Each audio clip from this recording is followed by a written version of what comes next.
प्रणाम। एक विनती है आपसे। कहिए राजन। पिछले कई दिनों से मेरे स्वप्न में मेरे पिताश्री आ रहे हैं। मैंने ब्राह्मणों से भी इसका अर्थ पूछा तो उनका कहना था कि तुम्हारे पिताश्री को शांति नहीं मिली, उनके लिए पूजा करनी हो, यज्ञ संपन्न करना होगा। आप तो परम ज्ञान का स्वरूप है, तो विनती है आपसे कि पूजा विधि आप ही के हाथों से हो, जो मेरे पिताश्री तक पहुंचे, उन्हें मुक्ति मिले, जीवन मरण के इस चक्र से वो मोक्ष पाले। अवश्य राजन। आप मिट्टी के 2 घड़े मंगवाइए, एक में घी भरवाइए और एक घड़े में कंकड़ पत्थर भरवाइए, और उन दोनों घड़ों के मुंह कपड़े से बंधवा दीजिए और उन्हें लेकर नदी के तट पर आइए। मैं वहीं आपकी प्रतीक्षा करूंगा। मैं भी इसका प्रबंध करता हूं महाराज।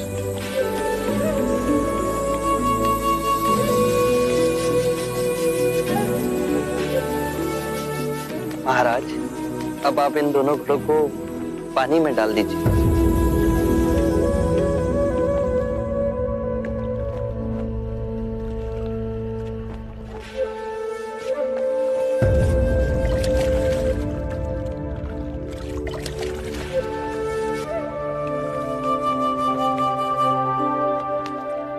महाराज, अब इन दोनों घड़ों को आप तोड़ दीजिए।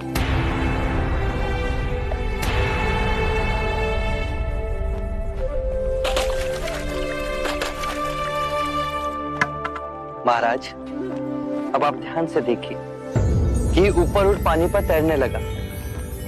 अब बताइए, मेरे या किसी और के पूजा पाठ करने से क्या यह घी नीचे बैठ सकता है? असंभव।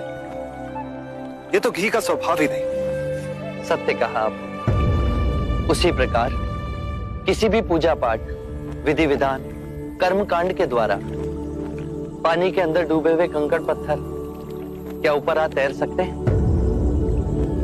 नहीं बुद्ध, ये तो प्रकृति के नियम के विरुद्ध है। तो हम प्रकृति से भिन्न कैसे हुए? हम भी तो प्रकृति का ही रूप है। सत्य कहा बुद्ध। एक सत्य ये भी है राजन, यदि हमारे पूर्वजों ने अपने जीवन काल में कंकड़ पत्थर बोए, दुष्कर्म किए, तो वो स्वाभाविक ही कंकड़ पत्थर की तरह नीचे बैठ जाएंगे। और यदि उन्होंने अपने जीवन काल में सत्कर्म किए तो स्वाभाविक ही घी की तरह ऊपर आ तैरने लगेंगे। जो बोएंगे वही काटेंगे। परंतु इस शरीर रूपी जीवन काल में ही नहीं, अपितु इस शरीर रूपी जीवन काल के पश्चात वाली यात्रा में भी हम जैसे कर्म करेंगे वैसा ही फल मिलेगा। अब बताइए, इस प्रकृति के नियम को कोई पूजा पाठ, कर्म कांड, विधि विधान, यज्ञ हवन मिटा सकता है? राजन, मैं भी इसको नहीं बदल सकता।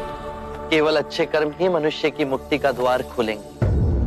ये कैसी तलवार है आपके हाथ में, जो एक क्षण में सारे झूठ काट केवल ज्ञान को प्रकाशित करती है। ना जाने कितने जन्मों और भटकता में यदि आपकी कृपा ना होती, इस एक क्षण में आपने अपनी अदृश्य तलवार से मेरे अहंकार का सर भी काट दिया।